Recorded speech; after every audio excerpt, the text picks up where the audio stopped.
Donc comme d'habitude dañ koy commencer ak Walf Quotidien donc Walf Quotidien def sa une def ci xëtam gu njëkk APR réew mi cette idylle donc mu mel ni dañoo bind iddi def ci 2 L de E cette idylle qui fait des jaloux donc def ci xët gu njëkk gi lee nataalu le président Sall ak Idrissa Seck donc mu mel ni ñoom dañuy sous-entendre que depuis que Idi daal di ñëw ci en quelque sorte APR depuis ñu ndax ñu ngi ko nominé le 1er novembre boobaak léegi mu mel ni dafa am ay ñu nga xam ne ils se sentent lésés ñu ci mel ni waa PS ak AFP ñi nga xam ne dañoo dissoudre en quelque sorte seen parti biir APR. Oui, seulement une très très belle ou de très belles réflexions donc de la part de ce garçon que je ne connais pas qui s'appelle Thialis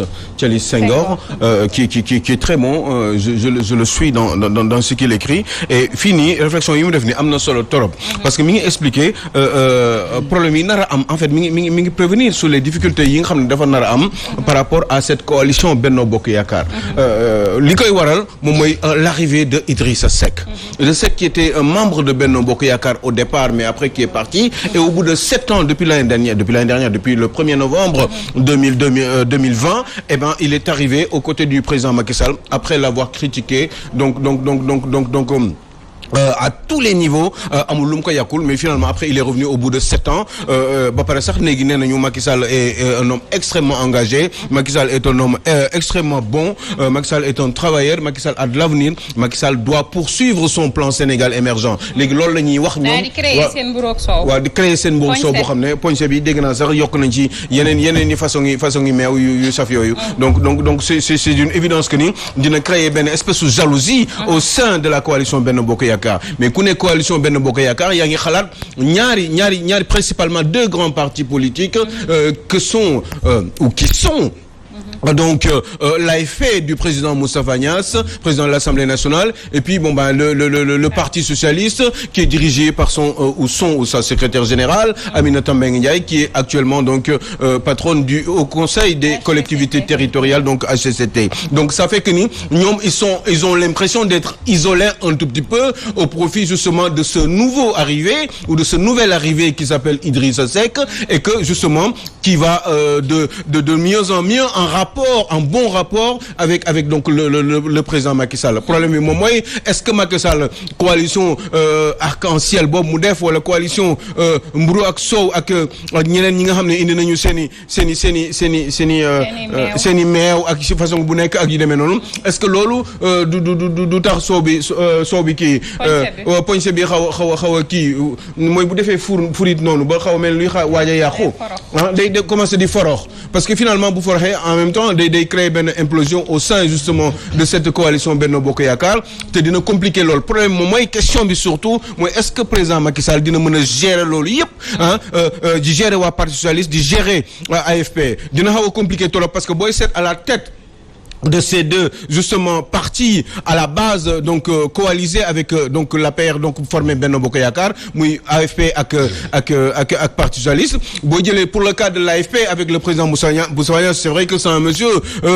il a énormément bénéficié des largesses du pouvoir justement par la grâce du président Macky Sall donc c'est évident que ni li ñu ko jot a jox au bout de 9 ans je crois qu'il a dû manger assez grassement et ça fait que ni il n'a plus forcément besoin du président Macky Sall surtout avec son âge qui avance encore au fur et à mesure du temps ça fait que amatul temps sax di ko di gérer les affaires de la cité comme il avait tendance à vouloir le faire parce que tout simplement day màgget dafa commencer di sonn li mu njëkk a commencer sax booy seet Moustapha Niasse mooy mi ngi commencer di xalaat ni il faut que mu commence à céder d'abord son parti l'AFP dans 6 mois bu weesoo loolu eh ben xam naa certainement il ne pourra pas continuer bu fekkee ni mandat bi Assemblée nationale day dem ba 2024 heureusement que ça se renouvelle tous les ans dañ toog à un moment donné où il sera obligé de s'arrêter parce que Macky Sall dafay déployer beneen forme de politique boo xam ne moom mooy ànd ak trajectoire bi nga xam ne moom la bëgg moom te moom loolu moom kese moo ko xam moom président Macky Sall ak yàlla ak yonent bi donc dina xaw a compliqué torop ci moom Moustapha Niasse donc est-ce que ça affaire jeex na quoi c'est fini donc il faut que ñu continuer di leen conserver mais en même temps président Macky Sall continuer di am de nouveaux alliés puissants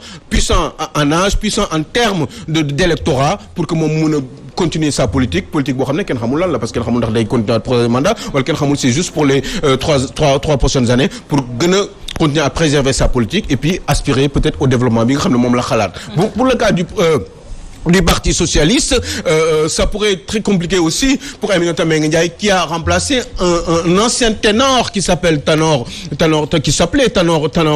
Dieng. Donc ça va être très très compliqué pour elle parce que moom tamit yaa ngi dégg dafa ñëw ñu mettre ko dans des conditions assez confortables muy jiite HCCT. Rappelez bien que HCCT a 50 millions quand même de francs CFA par mois de fonds politiques avec tous les avantages qui sont autour justement de cette fonction. Donc ça fait que ni dina compliqué trop pour Aminata Mbengue Ndiaye ubbi gémmiñam surtout que dafa bëgg di continuer di garder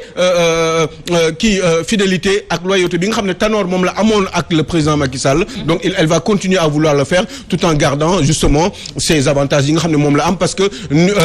n'importe qui n'est pas patron du HCCT et ce n'est pas très évident et fi mu nekk baax na baax bi nga xam ne vaut mieux téye sa lami surtout que c'est une dame aussi qui n'a aucunement donc ay ambition pour l'avenir. Aminata Mbengue Ndiaye ne sera jamais donc candidate à une élection présidentielle. Aminata Mbengue Ndiaye ne sera jamais donc candidate à la mairie de Louga puisque Moustapha Diop maîtrise donc parfaitement donc Louga. Ça fait que position bi ñu ko jox moom Aminata Mbengue Ndiaye ça fait que ne dafa war a toog rek tranquille accompagner le président Macky Sall ci ay perspectives d'avenir am et puis tout en encore une fois comme je l'ai dit bénéficiant et en profitant de ces avantages bi nga xam ne moom moo nekk autour de sa fonction donc en tant que président du conseil donc du haut conseil des collectivités territoriales. Donc forcément foofu day toog donc ça fait que boo waxee ñaar ñëpp gis ngeen ni ñaari parti yooyu amatuñu doole trop naturellement le parti socialiste ne va plus exister, il va mourir de sa plus belle mort et ça je l'ai dit il y a 9 mois il y a un an maa ngi koy wax donc parce que déjà ci wàllum international parti socialiste amatul sens donc ça fait que ba pare fii au Sénégal ça a tendance à se disloquer les principaux ñi nga xam ne moo doon kii waa ténor yi dem nañu yaa ngi dégg ñi wéeru nañu ci Macky Sall ñi ay mag lañu donc forcément ñi nga xam ne ay xale lañu woon dàq nañ leen bu yàgg ñoom Barthélémy Diaz et tout Malick Noël Seck entre autres ça fait que ñi fi nekk nii ils vont essayer de s'arranger pour continuer à s'octroyer le nom du Parti socialiste mais Abdoulaye Wilane lui il est devenu dafa Bayo mooy couper amatul bàyyi dafa perte parce que ki ko doon protéger di ko jox ay ndombal daal di ko avancer loo depuis bi mu fi jógee gis ngeen li ko dal déjà il est menacé à sa mairie au niveau de Kaffrine et c'est sûr qu'il va perdre la mairie parce que Abdoulaye Sow va venir l'écraser parce que affaire de doole la ak de temps comme je disais souvent la politique moi je vous le dis maintenant après on verra mais en général lépp lu ma wax dafa mës a am de te kenn mësul ñëw fi ne ma Aliou Sow yaa wax lii te am solo man mun naa waaw mais c'est que Aliou Sow xanaa nag xam nga li gën a ñaaw ci àdduna moom mooy ñu dénk la dara loolu dee sa loxo loolu rekk a ñaaw ci àdduna lay dëgg la lu ñu la mënti jox sàmm ko ba mu baax ba muy dund logique bi mu demee maanaam analyse thèse bi mu joxe que PS dee ñoom ñu noppi dégg nga loolu moom mooy rey AFP ak bien vrai que AFP doomu PS la PS la jóge mais c'est que ñoom ñu dee noonu man defe naa ne Aminata Mbengue Ndiaye liñ doon wax ci moom Tanor dem na jox na ko Aminata Mbengue ci moom lay dee xanaa nag loolu moom war na kaa mën a bañ war na kaa mën a même sax bu fekkee ne c'est que idéologie socialiste boobu ngay wax moom dem na ba nga xam ne mu ngi dee dans le monde c'est vrai en France amoon nañ fa doole léegi amatuñ fa doole mënatuñu sax vraiment am benn score da ngay dem waa même en Europe foo dem le socialiste mu ngi kii waaye nag mu dee sa loxo loolu tam gàcce la ñaaw na ci doomu aadama.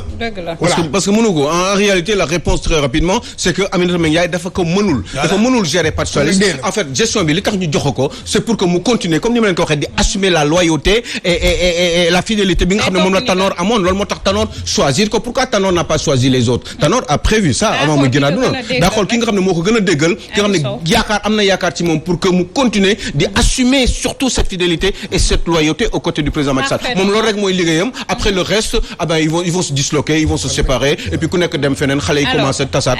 def seeni politique dans l'avenir. Le président Sall dañuy dikk sax laas def ci xëtam gu njëkk ñëw bu baax ci rencontre économique bi nga xam ne amoon na foofee ca diwaanu France donc mu mel ni Macky Sall il a aussi le temps yëkkati ay kàddu di xam ne ni que jamono ji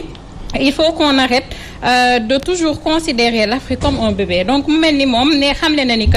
Afrique jamono ji mi ngi constitué de 54 pays mais ba léegi ni si amagul benn représentant ca Conseil de sécurité donc mu mel ni loolee métti na ko bu baax ba mu dem ci jotaay boobu di ko fa wax. Absolument. À rappeler que jotaay boobu ça s'est déroulé la semaine dernière donc au niveau de la France dans une ville qui s'appelle Aix-en-Provence dans l'est de la France à 30 kilomètres de Marseille donc mais c'est une rencontre qui a été faite ou qui avait été faite par visioconférence président bi teewul foofu ci physiquement donc rencontre boo xam ne dañu ko def pour éviter pour des raisons par rapport à la pandémie ak Covid beeg yooyu donc cette rencontre avait été faite par visioconférence où effectivement le président de la République Macky Sall a essayé de défendre les intérêts du Sénégal en parlant justement et de l'Afrique même en général en essayant justement mi ngi jéem a expliquer véritablement que ni Afrique 54 pays la ñu am il faut que les Occidentaux arrêtent de prendre les Africains comme ay di jël ay doomu africains comme ay bébés comme ay xale yu ndaw et que il faudrait que ça s'arrête à un moment donné et que Afrique mën a jël ay responsabilités en toute entièreté et que justement ñu aspirer ñoom par leur propre développement et que ñuy bañ di dépendant tout le temps et que comment dire les organismes internationaux mooy les grandes sociétés financières du monde ñu tenir compte de ça réguler waat mbir yi pour que affaire bi en général di dem à l'avantage des Africains au moins que ça soit équilibré donc loolu le président bi jéem a expliqué il a insisté aussi sur le fait que ni le Covid-19 manque de solidarité boobu ci dëkk yu am doole yi dañu solidaire wuñu véritablement en tout cas monté wuñu véritablement une grande solidarité par rapport à justement cette vaccination nee na sax am na benn espèce u comment il l'a dit le président benn espèce u nationalisme vaccinal boo xam ne wax dëgg yàlla loolu daf fi war a jeex parce que bu fekkee ne dañu am un cas boo xam ne dafa jóge ci benn réew boo xam ne mi ngi tudd Chine. est-ce que nag le président Sall tam nañ waxante dëgg ci réew mi di def tournée di dajale ay mbooloo ku ne xam na ni jamono ji ndentante gi le Covid-19 di bañ yow yaa ngi def lii ba pare après tournée waat di wax yeneen mots yu nga xam ne amaana buñ ko dajalee dañ naan c'est contradictoire mais xam nga waaye di woote aussi na ko niru. waaw mais xam nga mbir mi ñaar la affaire vaccin la ak affaire distanciation sociale. donc affaire vaccin bi ci loolu lañ doon wax loolu moo tax moom loolu la doon défendre waxul ci waxu distanciation sociale yi. il parlait mais est-ce qu'il donne le bon exemple d'abord. mais oui mais le bon exemple je n'en sais rien je dis juste une chose je dis que mbir mi ñaar la. maintenant mun nañu wax ci affaire distanciation sociale bi nga xam ne moom mooy Macky Sall li muy def par rapport ak ces tournées là économiques nga xam ne gars yi dañuy daje wala ñu wax ci li nga xam ne moom mooy actualité bi et qui concerne véritablement cette rencontre économique boo xam ne ay économistes de la France ñoom ñoo dajaloo def ba cette rencontre là par visioconférence invité ci ay kilifa ci réew mi notamment le président Macky Sall donc bu fekkee ci loolu la ñuy wax mun nañ ciy wax parce que lii le président Macky Sall wax parce que loolu mooy ci travail bi c'est de ça qu'on parle. mais je me dis que aussi au fait boo amee kilo excusez-moi parce que c'est le président dem ba foofu toog di ko fa wax waaw aussi waroon na bàyyi xel moom aussi na muy doxalee ba pare parce que wàllum vaccin c'est vrai mbirum Covid-19 mënuñu si dindi vaccin mais aussi booy wax pour ne pas être ridicule di jéggalu encore une fois aussi il faut ngay bàyyi xel yow it sa doxalin ba pare parce que booy waxum vaccin aussi mais ils vont se dire kii est-ce que soxla na ay ndimbal bi nga xam ne ñu koy woote Salma defe naa ne tey jii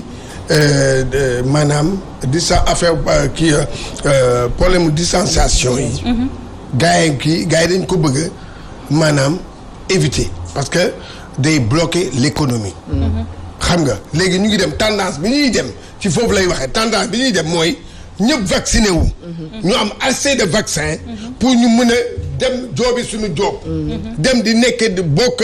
maag yooyu ñuy toog nii dem di liggéey parce que vacciné moom loolu lay wax pour vaccin yi gars yi vraiment parce que dëgg la am na ay pays africains yoo xam ne vraiment vaccin bi duggul fii carrément. man defe naa ci sens boobu lay waxee quoi. man je pense que comme ni mu ko waxee woon au début vivre avec le Covid xaw ma vivre avec virus bi. moom ci logique boobu la gën a nekk parce que coach ni mu waxee nii rek gis nga ba nga xoolee ba fi Covid bi nekkee woon ba couvre-feu yeeg yëpp amoon da ngay xool ni dëkk bi dafa taxawoon koo gis mu ne la dëkk bi doxul parce que effectivement duggante génnante échange boobu noonu. mooy waral non seulement dafay dox culturellement mais aussi socialement nit ñi il faut que ñu dem. def seen i habitudes donc vaccin yooyu il faut que mu am assez de vaccins pour que nit ñi mën a vacciner wu am fu ñu mën a reposer wu au moins pour que ñu mën a continuer activité. mais il doit donner le bon exemple aussi. si sama gis est-ce que mën nga ñu dimbale ci loolu.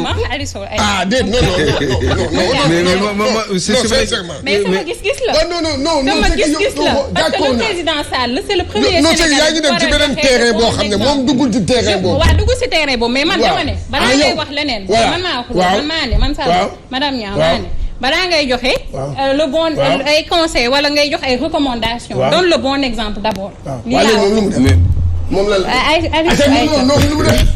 mooy rassemblement mais waaw mais oui ma dajale nit ñi comme kii nu mu la ka culturellement. waaw je suis d'accord mais est-ce que loolu moo ñu war ñun. est-ce que c'est priorité. yow ma ñëw tege la ñu jokkalante di liggéeyante. dégg nga loolu. liggéey nga wax. waaw liggéey. waaw mais waxuñu Tambambalu. waxoo non yaa ngi ci beneen terrain. waaw man maa ngi foofu nag. non yaa ngi ci beneen terrain man nekkuma terrain boobu. non moi j'ai très bien compris ce que tu as dit. c'est juste que rek mbir mi ñaar la. voilà lii nii rencontre boo xam ne ci loolu la ñuy wax nii xam nga Macky Sall du dem ci gars yi naan leen gars bu fekkoon sax gars yi dañ ko sommé ne ko il faut nga assumer distanciation sociale ba ñu bind ko. bu boobaa dinañ ci mën a wax. mais là on parle véritablement d'un président de la République boo xam ne nee na day défendre les intérêts de l'Afrique. nee na il faut que africains yi ñu occidentaux yi ñu arrêter di jël les Sénégalais ou les Africains en général comme des gros bébés. loolu la ñuy discuter maintenant on peut lui reprocher autre chose mais bu boobaa day fekk aussi mu doon actualité ñu wax ci mais parce que il y a tellement de choses à dire dans ce pays que donc lii nga distanciation sociale bi ci bi nga wax ni ci la bokk mais vaccin yi aussi bés bu ñu ko amoon tamit dina permettre ñu mën a gérer ñun lu bari loo xam ne distanciation bi sax dootuñu ci ragalati wala yu bari dinañ ko moytu parce que bu boobaa dañu am assurance ni on est vacciné même bu fekkee ni sax tey ci suba rek dégg naa benn nit boo xam ne am na vacciné woon na ñaari yoon ak Sinopharm et pourtant fu mu nekk nii dafa am Covid moi je vous assure. waaw dañ ne boo vacciné bi c'est pas sûr que à 100%.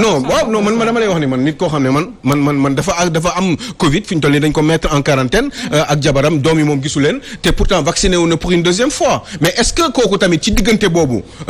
parce que entre premier bi mu njëkkee vacciné parce que ñaari dose la première dose bi mu ko jëlee ak deuxième dose bi ne da doon saafonte nee na ak tout le monde nee na il était avec tout le monde ci diggante bi est-ce que du diggante boobu entre les deux la ko contacté parce que là actuellement je vous assure mun naa leen ko wax kan la ak yi demee noonu dafa am affaire bi te pourtant vacciné na une deuxième fois. pourtant si santé je pense que waxoon na nee na que ça veut pas dire que tu t'es vacciné. que à 100% doo amaat Covid. waaw non mais tout à fait juste pour expliquer que nii rek en tout cas le président daal li gën a am important ñu tenir ko moom il a essayé de défendre les intérêts de l'Afrique en disant que ni gars yi il faut ñu arrêter di jël les Africains comme ay xale. mais man xam nga dama yàgg di leen wax fii les Africains sont pris comme des majeurs incapables je ne sais pas si vous en souvenez yàgg naa ko fi wax mais en même temps c'est une réalité mais le fait que les Africains soient pris comme des incapables par les Occidentaux c'est parce que xam nga aussi bon c'est vrai que ñun aussi am nañ yoo xam ne dañu koy wax ñun dans nos proverbes ci suñu jargon dañu ne uude nu mu la gisee rek la lay ëwalee ñun ça fait des années que on est traité par les Occidentaux comme des gamins parce que tout simplement on n'est pas capable de gérer et de développer nos pays pourtant am na dëkk yoo xam ne même niveau la ñu tolloo woon ak ñun comme la Corée du Sud dans les années 60 à la limite sax ñun ñoo leen gënoon avancé parce que ñun on était sous la couverture de la colonisation donc ça fait qu'effectivement ñun on était très très soutenus et pourtant ñoom tey roppi nañu ba tey gis ngeen téléphone yoo leen yor fii tey nii genn wàll gi yëpp ci dëkk boobu la jógee donc ñun ñoo teg suñu bopp li ñu mel c'est parce que on n'a pas travaillé ou si on a travaillé pour quelques nit ñi nga xam ne mooy sont les hommes politiques qui se sont milliardisés ñoom ñoo teg li Afrique donc il faut que le président mu wax ni am na solo Aliou Sow bon très bien il y a tellement de choses à dire on devait aborder le cas Aly Ngouille Ndiaye mais oui il y a tellement de choses à dire dans ce pays bon bu soobee yàlla yoon damaa toog sama kër dégg la nga ne c'est les vieilles marmites qui font quoi c'est les vieilles marmites qui font les meilleures cuisines yow yaa wax léegi mais les nouvelles marmites aussi sont tellement bien faites bien conçues sont tellement bien conçues que bu mu ñëwee dama lay laaj ndax yow yaa wax lii mais xam nga aussi les vieilles marmites font les meilleures cuisines mais aussi da ngeen xam ne les nouvelles marmites aussi sont conçues de telle sorte que eh ben elles font également les meilleures cuisines ce qui fait que ce soit les bonnes ou les vieilles marmites elles font toutes des super bonnes cuisines et que en général ça va très bien ku di laaj ko Salma Ibrahima Fall wala Khadija Diakhaté